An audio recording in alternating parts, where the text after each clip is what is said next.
कांग्रेस बिजबिहारा और पहलगाम असेंबली हलकों में पोलिंग हो रही है।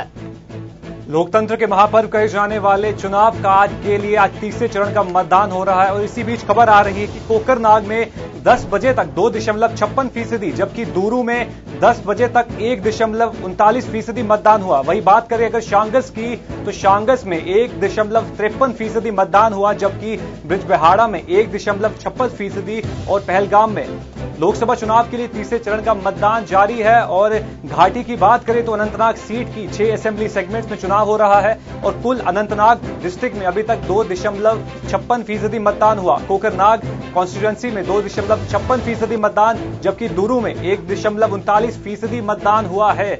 घाटी से मिला जुला रिस्पांस आज के असेंबली सेगमेंट के लिए आया है। आपको बता दें कि अनंतनाग की जो सीट है एक पॉलिटिकल हवाले से, एक सियासी हवाले से और एडमिनिस्ट्रेटिव हवाले से बहुत अहम सीट मानी जाती है। पीडीपी की जो महबूबा मुफ्ती थी 2014 के लोकसभा चुनाव में महबूबा मुफ्ती ने जीत हासिल की थी।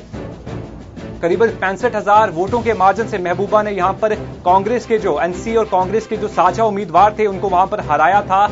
तो गोहर बहुत क्रूशियल सीट मानी जाती है, साउथ कश्मीर की सीट, चाहे पॉलिटिकल लिहाज से हो या फिर एक एडमिनिस्ट्रेटिव लिहाज से हो। हम अपने व्यूअर्स को फिलहाल अपडेट करा दें कि बिजबिहारा में 1.56% मतदान हो चुका है। तो गोहर बहुत इंपॉर्टेंट सीट है ये अनंतनाग। जिस तरह से अगर हम बात करेंगे अनंतनाग पार्लिमानी निशस्ती की को, इस सीट पर अगर हम बात करेंगे पीडीपी सदर महबूबा मुफ्ती और कांग्रेस के जो रियासती सदर हैं गुलाम अहमद मीर, उनके दरमियान काफी टक्कर मानी जाती है। और अगर हम बात करेंगे नेशनल कॉन्फ्रेंस के जो नामजद उम्मीदवार है रिटायर्ड जस्टिस मसूदी, जिसके दरमियान ये जो मुकाबला है कड़ा मुकाबला माना जाता है। अगर हम बात करेंगे इलेक्शन कमीशन ने यह फैसला, जबकि जनूबी कश्मीर की हसासियत से मुतलिक रियासती सिक्योरिटी की अगर हम बात करेंगे तो जनूबी कश्मीर को जो हसास तरीन इलाका माना जाता है उसमें सिक्योरिटी के कड़े बंदोबस्त भी किए गए हैं। आज की बात करें तो आज अनंतनाग जो कॉन्स्टिट्यूएंसी है उसमें 4 डिस्ट्रिक्ट्स आती हैं। आज पहली अनंतनाग डिस्ट्रिक्ट में मतदान जारी है, जिसके लिए 714 पोलिंग स्टेशन बनाए गए, जबकि 5,29,256 वोटर्स जो कि कैंडिडेट्स हैं उनके भविष्य का फैसला लेंगे। वहीं बात करें अगर मेल वोटर्स तो 2,59,603 मेल वोटर्स हैं, जबकि फीमेल वोटर्स 2,57,540 वोटर्स शामिल है। जबकि ट्रांसजेंडर वोटर्स की बात करें तो 11 ट्रांसजेंडर वोटर आज के जो पोलिंग होगी इसमें हिस्सा लेंगे और सर्विस इलेक्टर्स जो हैं वो हैं 2,102 सर्विस इलेक्टर्स। तो अनंतनाग डिस्ट्रिक्ट में आज वोटिंग जारी है। आज अनंतनाग डिस्ट्रिक्ट में जिसमें वोटिंग हो रही है उसमें 6 असेंबली सेगमेंट्स आती है।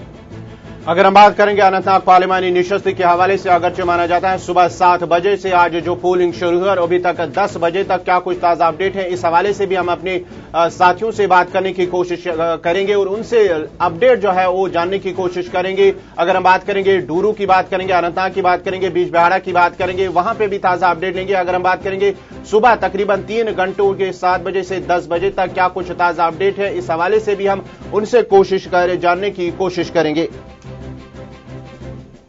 सुबह से ही 7 बजे से ही पोलिंग शुरू हो गई थी। आपको बता दें कि पहले इलेक्शन कमीशन का फैसला था कि सुबह 7 से लेकर शाम 6 बजे तक यहां पर वोटिंग की गई थी, लेकिन जिला प्रशासन की तरफ से, स्टेट गवर्नमेंट की तरफ से डिसीजन लिया गया कि वोटिंग होगी वो 7 से 4 बजे तक की जाएगी।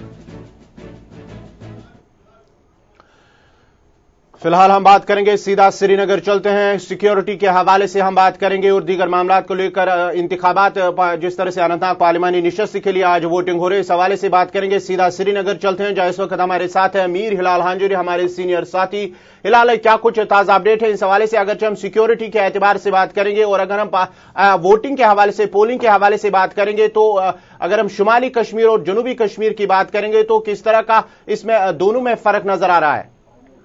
बिल्कुल गवार, 2 सवाल हैं आपसे। और सबसे पहला जो सलामती का मसला है, सिक्योरिटी का जो मसला है, तो उसको लेकर इस पूरे कॉन्स्टिट्यूएंसी के लिए आज बड़े बंदोबस्त किए गए हैं। हालांकि इसकी सेंसिटिविटी जो है वो इस एतबार से भी देखी जा सकती है कि ये पहला इंतखाबी पार्लिमानी इंतखाबी इलाका है जहां पर पूरे मुल्क के अंदर 3 हिस्सों में पहली बार जो है इंतखाबात कराए जा रहे हैं, यानी 3 मरहलों में इस कॉन्स्टिट्यूएंसी के लिए वोट डाले जाएंगे और 3 में से पहले मरहले के लिए आज डूरू, अनंतनाग, कोकरनाग, शांगस, बिजबिहारा, पहलगाम में वोटिंग हो रही है। और सुबह से ही हमने देखा कि कोकरनाग, शांगस, और डूरू में जो पोल परसेंटेज है वो बाकी कुछ इलाकों के मुकाबले में ठीक ठाक है और लोग जोग दर जोग नहीं कर रहे हैं। हालांकि कुछ एक इलाकों में बाइकआउट का भी असर है और मुकम्मल बाइकआउट कहीं आगे नजर नहीं आ रहा है ना। हम बाइकआउट का असर जरूर है, लेकिन जो दूर दराज के इलाके हैं या गुजर इलाके हैं, पहाड़ी क्षेत्र है, वहां पर जो है लोग कतारों में नजर आ रहे हैं। मर्द और खवातीन दोनों जो है पुलिस के बाहर कतारों में नजर आ रहे हैं। हिलाल, आपसे जानने की कोशिश करेंगे कि जिस तरह से शुमाली कश्मीर में वोटिंग हुई है, अगर हम नारद कश्मीर की बात करेंगे और जनूबी कश्मीर की बात करेंगे, तो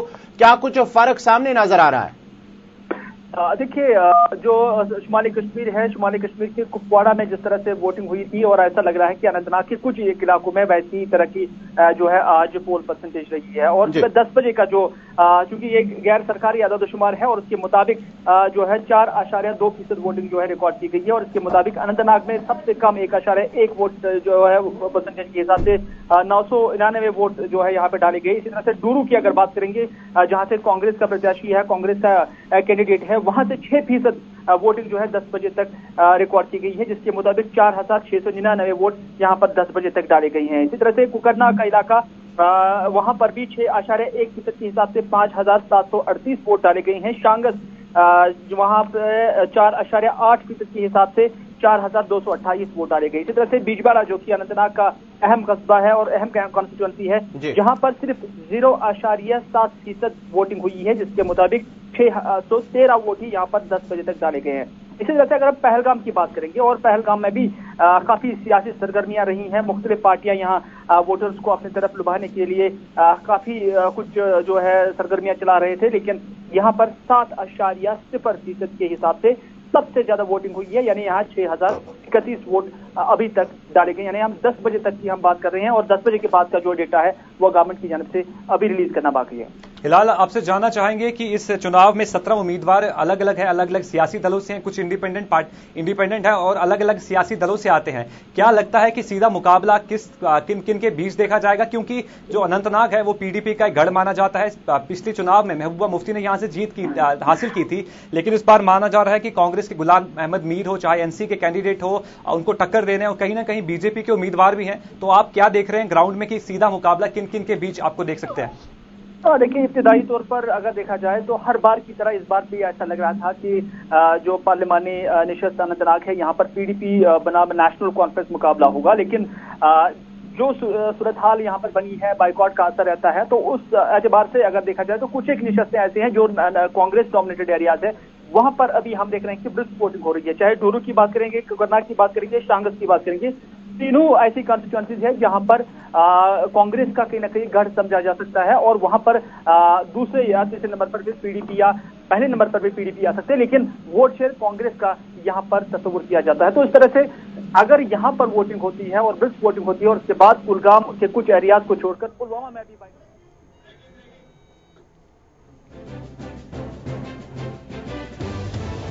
इसी बीच एक बड़ी खबर आ रही है कि उत्तर प्रदेश के मुरादाबाद में मतदान के दौरान हंगामा हो गया और चुनाव अधिकारी के साथ लोगों ने मारपीट कर दी। वोटिंग में गड़बड़ी को लेकर चुनाव अधिकारी से मारपीट की वहां मौजूद लोगों ने और पार्टी के लोगों ने। यूपी के मुरादाबाद से यह बड़ी खबर आती हुई कि चुनाव की वोटिंग के दौरान हंगामा हो गया और चुनाव अधिकारी को मारा गया, उनके साथ मारपीट की गई।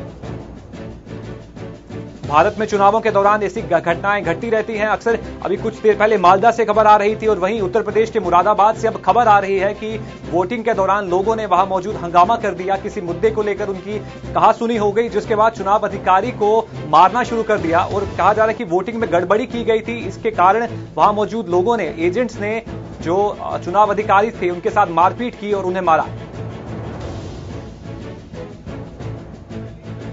वोटिंग में गड़बड़ी की शिकायत की गई थी वहां मौजूद लोगों ने और सियासी दल के जो एजेंट्स थे। उसके बाद हालांकि हम देखते हैं कि इलेक्शन कमीशन पूरी सिक्योरिटी प्रोवाइड करता है, सिक्योरिटी के पुख्ता इंतजाम करता है, लेकिन बावजूद उसके लोगों की और कहीं ना कहीं जो सियासी दल के एजेंट्स वहां मौजूद होते हैं वो माहौल को खराब करना चाहते हैं, कभी कभी वॉलंटरली और कभी कभी। इस पर अधिक जानकारी के लिए हमारे साथ उत्तर प्रदेश से संवाददाता ताबिश कमाल जुड़ चुके हैं। ताबिश, क्या क्या अपडेट है आपके पास कि आखिर क्यों इन चुनाव अधिकारी को मारा गया था? खबर आ रही है बूथ नंबर 231 तक, जहां पर मारपीट हुई है। वजह ये बताई जा रही है कि वोट को बोगस कराने की कोशिश की गई थी, इस वजह से पब्लिक वहां पर भड़क गई और पब्लिक के साथ मारपीट हुई है। हालांकि मामला इस वक्त नॉर्मल कर लिया गया, शांत कर लिया गया। भारी पुलिस बल मौके पर मौजूद है और जो तनाव की स्थिति वहां थोड़ी देर के लिए पैदा हुई थी वो इस वक्त खत्म हो चुकी है। लेकिन सबसे महत्वपूर्ण बात मैं आपको बता दूं, इस वक्त मेरे साथ उत्तर प्रदेश सरकार के कैबिनेट मंत्री चौधरी भूपेंद्र सिंह है, उन्हीं के साथ में मौजूद हूं, उनसे बात कर लेते हैं। मंत्री जी, चुनाव को खराब करने की कोशिश की जा रही है, क्या लगता है क्या असामाजिक तत्व इस तरह की करते हैं? हालांकि आरोप बीजेपी पर भी लगाया है कि बीजेपी ये कोशिश कर रही है। बीजेपी की ओर से इस तरह का कोई परेशानी नहीं है, कोई विषय नहीं है। हम लोग संकल्पित हैं और सरकारी मशीनरी ठीक से काम कर रही है और आदर्श आचार संहिता लागू है और सरकारी अधिकारी सभी और जो भी लोग चुनावी प्रक्रिया से जुड़े हैं, जिनके ऊपर ये जिम्मेवारी है कि शांतिपूर्वक चुनाव संपन्न कराना है, वो उसका पालन करते हुए ठीक से चुनाव संपन्न कराएंगे, ऐसी मेरी आशा है। एक आध जगह शिकायतें आई हैं तो संबंधित अधिकारियों को कहा गया है और वो कार्रवाई करके उसे ठीक से संपन्न करा रहे हैं। एक आध बूथ जैसे आपने बताया कि कुछ ऐसी स्थिति पैदा हुई थी, अब नियंत्रण में है, कोई इस तरह की बात नहीं। कोई नियंत्रण में स्थिति, लेकिन बीजेपी अपनी जीत को लेकर कितना आश्वस्त है? क्या लगता है आपको कि मुरादाबाद सहित आसपास की जिन 10 सीटों पर चुनाव हो रहे हैं, क्या भारतीय जनता पार्टी अपना कमल खिला पाए, गठबंधन को रोक पाएंगे आप लोग? गठबंधन कोई चुनौती नहीं है, ये जनता का गठबंधन नहीं है, नेताओं का गठबंधन है। जनता भारत